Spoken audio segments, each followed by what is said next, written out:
Yep. Meanwhile, I will unpack the pedals as well. I can already say they feel very sturdy. Is it the Yeah, word? it's very sturdy. So one of the things we kind of gave some feedback on was the weight of the pedals, because of course on an actual vehicle you're gonna have different weights, the accelerator, the brake, and the clutch. Just to make sure that it's good to drive with, we had to kind of iterate a few times on, for example, the pedal strength, how heavy they are, the kind of dead zone feeling to it. Okay, now from the pedals to the shifter. Yeah. Let's. Should we show switch that. to a different Oh camera? yeah, Oscar actually have a moving camera or running camera. Benny, are you ready to give it a try? So we can connect through Oscar's phone to give Oh. yeah, look at that. Look at that. That's a nice detail shot. Yep. So there are a lot of buttons. lot of buttons, So yeah. I believe there are a total of 103 buttons spread out across the 3 input devices. On this shifter unit, you have a lot of printed buttons here. So of course you can. These are Maybe I can hold the camera. You can walk us through some of them. Yeah. Or maybe even with the help of Mark, because actually, yeah, I'm looking here and I can see like already on the left side there you have 4 buttons for the windows, driver and passenger side windows. You have the suspension, was that axle lock, beacons, lights, engine brake. This is it's really. Wait. Engine brake. Which one? Top right. These two. Oh yeah, these two. Okay. These two. And of course we got the parking brake, which is a pull push lever, the big 4-way hazard light button. And it works both ways. You can push it as well. Oh yeah. But unfortunately, our game doesn't support push for apply and pull to release or whatever. It's just going to be the same action. I love that they didn't go only for numbers on the buttons, but also the icons. Yeah, so that was some feedback from our colleague, actually. I think initially for the first few iterations, there were plain numbers because we thought perhaps it might be more universal for people to assign whatever functions they want to it. But then we had some feedback actually from Sissel, our colleague. Shout out to Sissel. Yeah, shout out to Sissel. He was quite insistent that it looks better with labels on them. Yeah, but now you have like both, so you actually know when, because I believe when you are going to be mapping those keys in the game, it's still numbers, right? So you need to exactly. It's gonna say like it's a key number 39, and you will be taking a look in you can take a look and see, okay, that's a camera probably or mode. Yeah. So there we've also put in the function in the game where you can run through the input wizard, and then once you go through it, it will automatically recognize this wheel. Oh, really? The controls available, and it will assign everything based on like what you see. The correct mapping will so be you done? don't have to go in and press all 103 buttons to assign it manually. Nice. So if you go through the input wizard, you can just like for example, this button will be to raise the left window. That will already be assigned. Everything here that you see is the default assignment. It will be done in the game once you load it.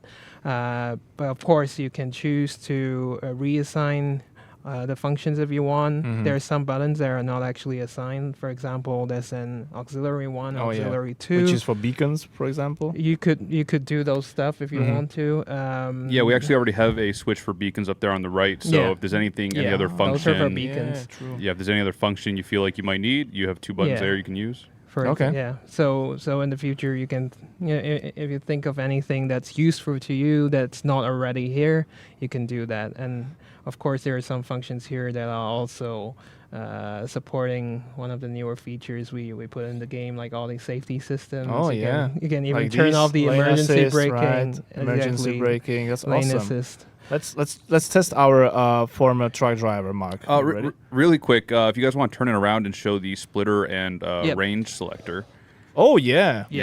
Oh. And we also have a, I believe that button is what? It's on man trucks. It's like a clutch button or so something? on MAN trucks, I'm not sure. So for MAN trucks, this button is what they call the comfort shift. I think it's basically some kind of, it activates the clutch. So instead of using the clutch pedal to change gears, that like you would on a manual transmission. You can use that to change between gears. But when you come to a stop, of course, you still have to use the clutch.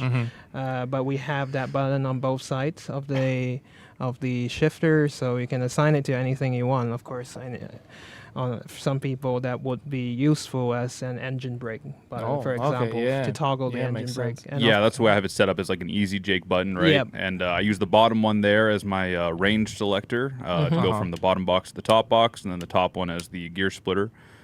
And also on the side of the box there as well, there's a adjustment for the stiffness of the shifter, right, Oscar? Yep. So this will basically change how tight the shifter feels. So if you turn it all the way, what is this? Anti-clockwise. Okay. Yeah. Anti-clockwise. Counterclockwise, yeah. So the shifter action will be light.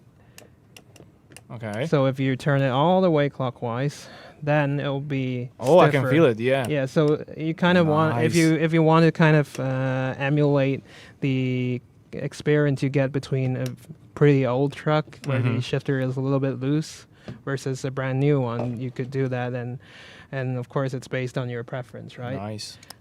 And on the other side, we can even switch it over to I saw sequential. this, and that's sequential. So you can Oh my God. not just use this for It does everything. full manual transmission. Yeah, so you can move this to the left, and then it goes. Basically, it goes only forward. forth and back, right? Yeah, No. forwards and backwards. Nice. There are some transmissions, for example, the Mercedes Tele shift or something. Basically, it's automated manual, but you have to tell it to shift, and so this is what it does. You can use it that way, Or maybe if someone will go use down. that for playing any racing game Yeah, or whatever, that they will can work use that as as well, well. yeah. And of course, it has the traditional. Let me change it back.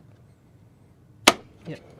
If you have the traditional shift pattern, you can see it printed on the top, basically. Of course, you have the 6 shift gates that you have. Then you can also change ranges. Yeah, and then of course there's also an additional reverse gear. But Oh. if you're playing, let's say, Like a personal vehicle personal games, vehicle, that will Yeah. make a lot of sense. But if you want to play a truck layout, of course you can also do that with the help of the toggles here. Awesome. So 40 centimeters across. So it's, Yeah. guys, as you can see, it's more close to the... Oh, he has a measurement too. It is even. 40. It is 40.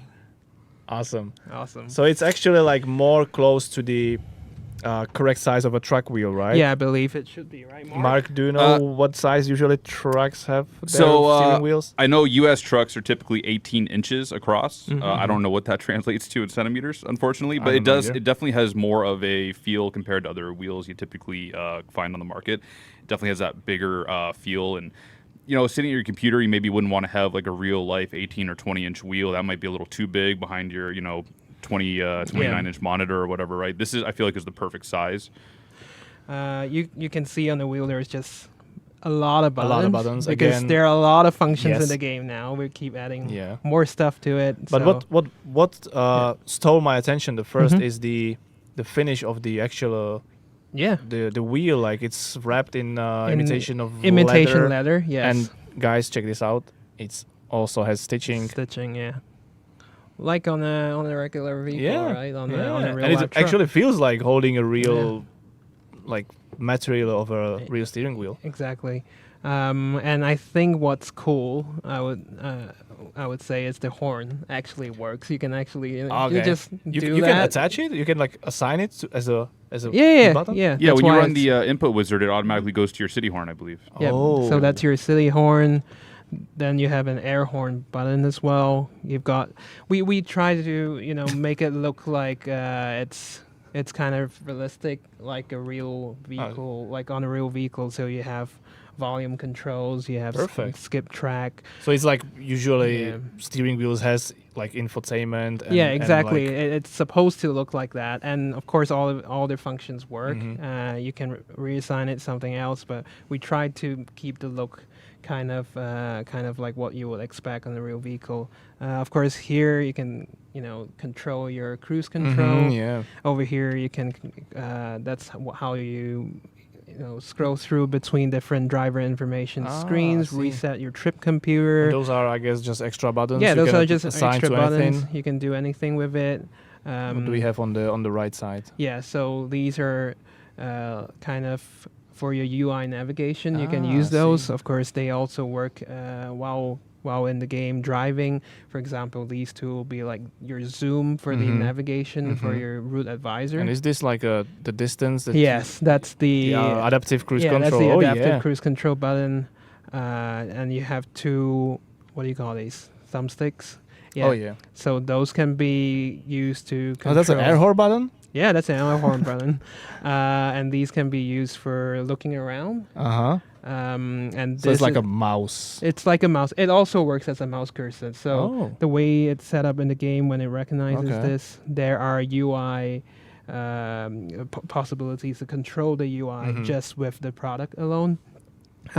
So this one will be for the mouse, and this one will be used for adjusting your viewport when you're using the photo mode. So you use the left one to walk around, and then I you use see. the right one to change the angle of the camera. And then, of course, you have other buttons assigned to move up and down, jump, crouch, that sort of thing. Yeah. So you can see also there's like a bank of buttons here. Those you can control the route advisor, so you can skip between the pages if you want to.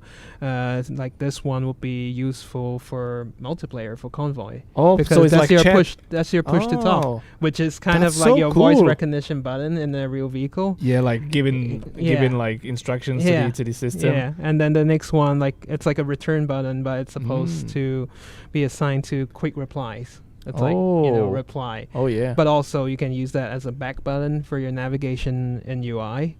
Then there are a lot of other buttons here on the other side. You can go back to your main menu. No, Oscar, those buttons are all really cool, but I think what people really want to see is those blinker stalks on the side. Ah, yeah. Oh. Let's rotate. We almost this a little forgot bit. about that. No, we haven't. This for me was definitely Yep. like what I Maybe missed through most with here? like previous wheel setups I had. Like having these kind of controls at your fingertips, it just makes it life so much easier and so much more immersive too. And I can see even wipers are there. Oh, even the flash, the high beams The flash. high beams, you can turn on it permanently, and this is how you Yeah, adjust. chat is going mental now. Yeah. Like someone saying proper sticks. Finally, now we talking. Yeah. Yeah, So Yep. this is how you adjust the wiper. damn sold. They're just momentary switches, so you still have to click it on and click it off. But I mean, in real life, that's the way it is. They don't Yeah, auto yeah. cancel, at least Yeah. on U.S. trucks. I'm not sure. I'm not sure about European trucks. But Mm-hmm. on the other side, Oh yeah, I just wanted to ask what's Yeah. on the other side. look at that one. Lots of buttons on it. More buttons. But it's Even more also buttons. for either your engine brake or your retarder, so you can push it up and down. And even Yep, like- it goes in and Oh, out as well. So this is for your gear controls. But also this is. Yep, it's a My twist. hand blocking it, but Yeah. it's twist. Yeah. It's a twist to put it into drive for automatic transmissions. There's also a neutral and a reverse button here, Mhm. of course. So then you can control the Yeah. whole transmission Yeah. just through the stalk, which is like on a real truck. That's what you do. Yeah. You can also switch to power modes for the automatic transmission through this button. There's also a switch for automatic engine brake, automatic retarder. So basically Yeah, anything you're anything, gonna ever anything need. you're gonna do with the gearbox, it's all here. Of course, like I said, you can reassign it. There's also at the end of the stalk the button to switch between automatic and sequential Oh, mode if you nice. want to. Nice. Yep. So, yeah, a lot of design requests went into making this, and I'm glad that HORI managed Kind to of basically fulfilled all keep all of them. Yeah, Yeah. because these are the important controls when driving a truck. Mhm. Yeah. One of these wheels. Yeah. So, Mark, drive us through the reworked California and tell us your feelings about having this steering wheel in your hands. Yeah, so like I said, I've been using this wheel or different iterations of this wheel since October. And for me, it was a definite improvement over my previous setups that I've had in real life. mean, most of my time playing this game, I was using a laptop in my truck, so a lot of keyboard playing. This is like just so luxurious in comparison. It's good quality too. Like the steering wheel is like stable. It's got a good smooth feel to it. Like it's not clunky or notchy. Like it's just very smooth. And I always have my force feedback turned down a little bit, so for you guys watching, it might seem a little light. That's just kind of the way I like it. Gear shifter has a good feel to it. It's nice having the range and splitter at your fingertips. It just really makes life, again, for playing with an 18-speed manual much easier. You're not trying to hit something on your keyboard in between gear shifts. You could just it's right there where it's supposed to be, right? So yeah, definitely a huge improvement for me for like immersion in the game. If I could learn how to shift real quick here. And he's also flexing with his tattoos, by the way. Oh yeah, of course. Oh, something actually we didn't mention, and I'll. Yeah. This actually has an 1800 degree. Oh yeah, how did we forget that? Yeah, I know, right? So like when you actually want to turn. Oh, that's you quite gotta important. turn. That's quite important. Yeah. That was one of the things we insisted on, which was pretty difficult for, I think, a lot of the companies to do this, because usually you would find that it's only 900 degrees. Oh, that's on a road I can drive. Or 270, depending on the product. But 1,800 is pretty rare, I would say. So that was one of our biggest requirements, that we should at least be able, to simulate the steering angle on the real truck. How are you liking it, Mark? How accurate do you think it is? I'm getting like PTSD flashbacks of like Whoa, being in a parking lot trying to like back into a spot and turning the wheel a million times. Okay. But yeah, it's a workout for sure.